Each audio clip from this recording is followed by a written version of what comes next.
आनंद यात्रा कड़वी बाणी कृष्ण जननायक कैसे बने अध्याय 59।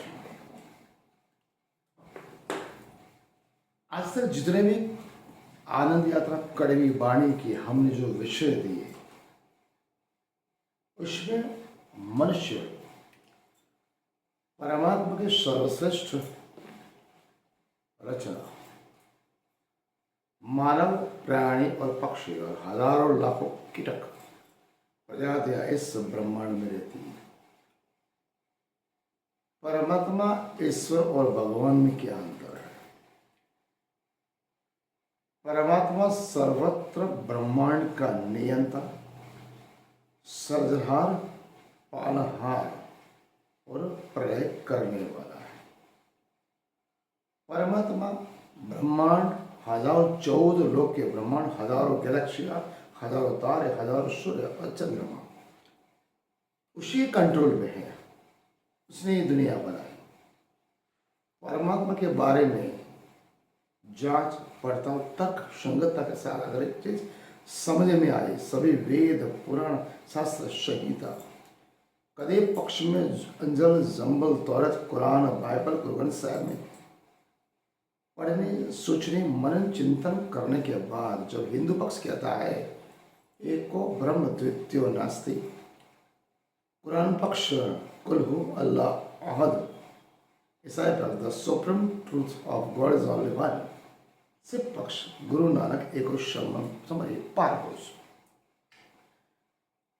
हिंदू पक्ष में विजयाभिनंदन बुद्ध निष्कलंक अवतार अक्षरातीत परमात्मा, मुसलमान पक्ष अल्लाह ताला खुदा और हक, क्रिश्चियन पक्ष सुप्रीम ट्रूथ ऑफ गॉड और सिख पक्ष में पारपुरुष।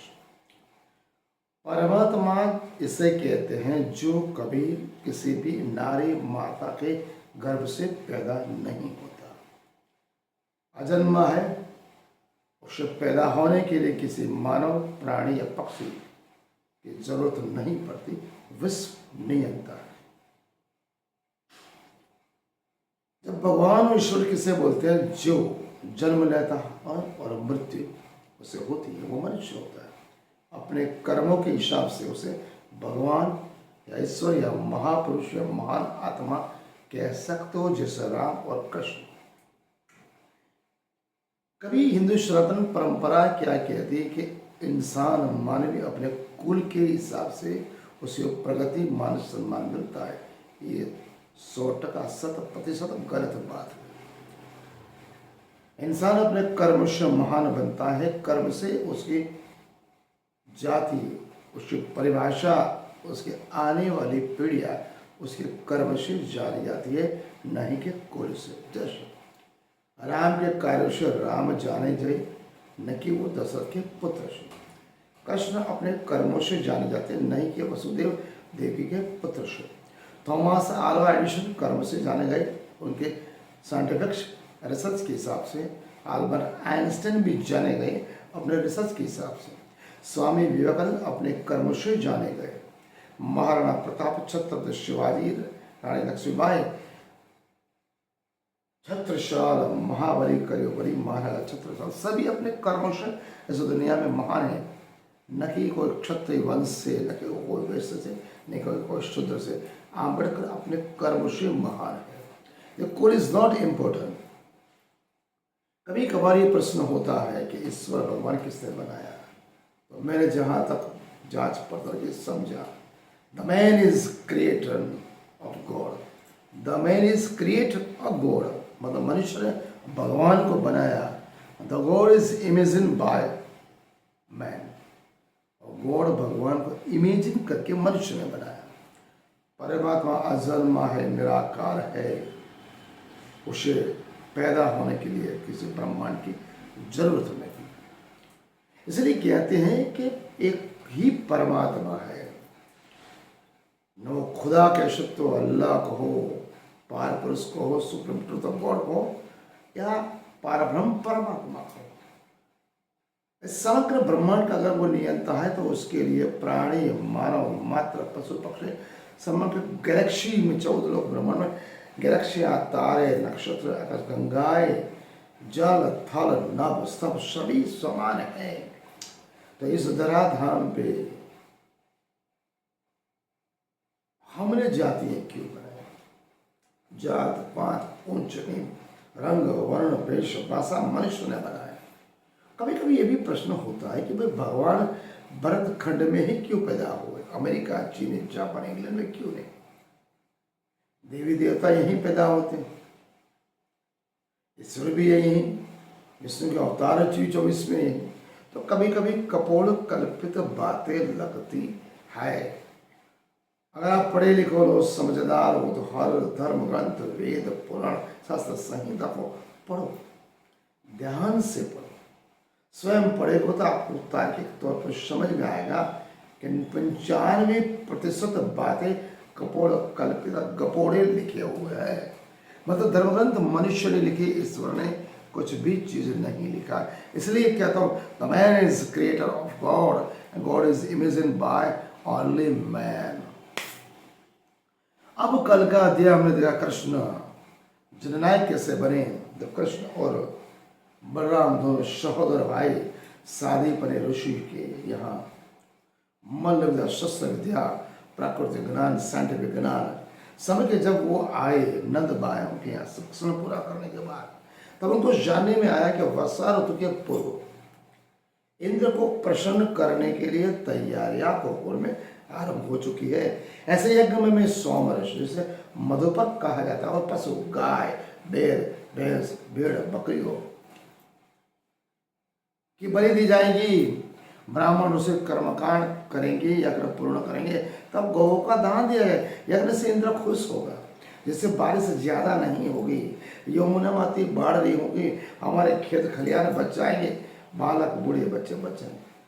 कृष्ण और बलराम ने शादी बने ऋषि में शीतकाल, ग्रीष्म ऋतु, वर्षा ऋतु का परिवर्तन चक्र की शिक्षाएं ली थी। उन्होंने अपने पिता नंद को समग्र यादव कुल को समझाया कि इंद्र में ऐसी कोई ताकत नहीं, इंद्र हमें मूर्ख बना रहा है, ब्राह्मण ऋषि पंडित हमें मूर्ख बना रहे हैं।